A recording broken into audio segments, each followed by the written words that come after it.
allusion par rapport à la toute première biennale. Cet endroit était comment? Cet endroit n'était pas du tout, appartenait pas encore à la ville, c'était la manufacture, la Manu, qu'on appelait la Manu, avec ses bureaux dont il reste quand même un certain nombre de choses, et puis là, les archives de l'armée. Il n'y avait rien donc en fait? Non, rien du C'était tout. vide depuis combien de temps? Enfin, il n'y avait rien, il y avait la fin de la manufacture, il y avait encore les archives là, Oui, mais il n'y a pas d'activité. mais il y avait pratiquement plus d'activité. On y a pensé quand à faire cette cité dans ces bâtiments?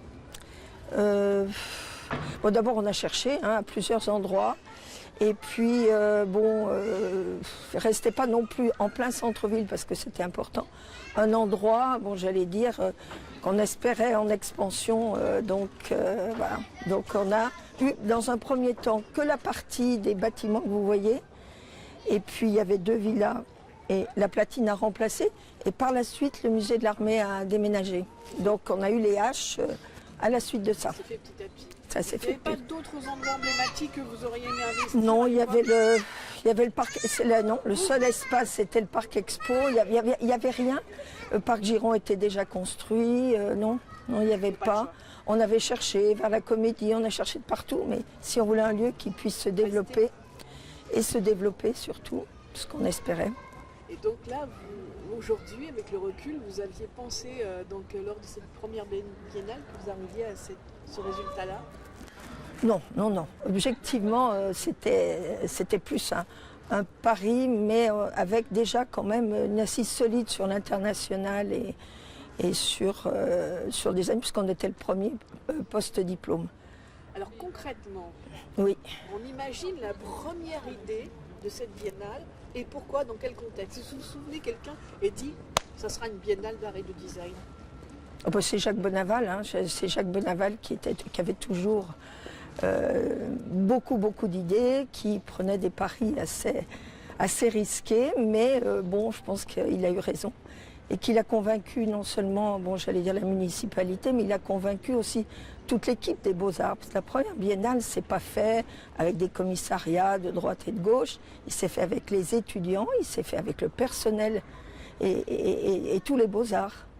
Alors concrètement, vous m'aviez dit au téléphone, ça s'est fait entre 2 portes comme ça, Ça s'est fait entre 2 portes parce que Jacques Bonaval, il avait fait ce projet, donc on l'avait fait un peu ensemble, et il fallait quand même le présenter à la mairie, il fallait quand même quelques petits soutiens.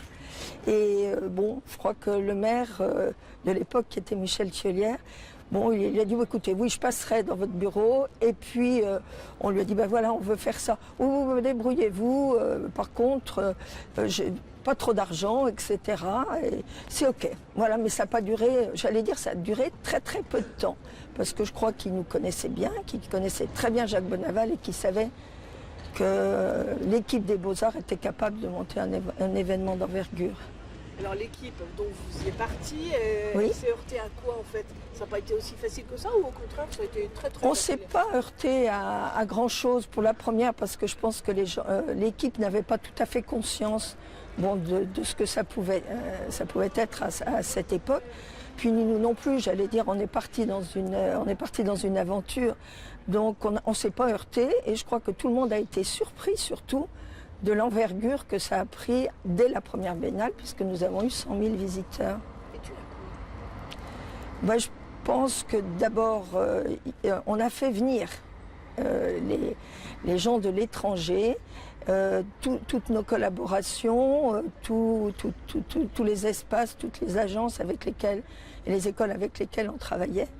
Et donc, cette espèce d'attrait pour l'international. Et puis aussi, je crois que la culture de l'objet était importante à Saint-Étienne. On est une ville très industrielle, avec des savoir-faire.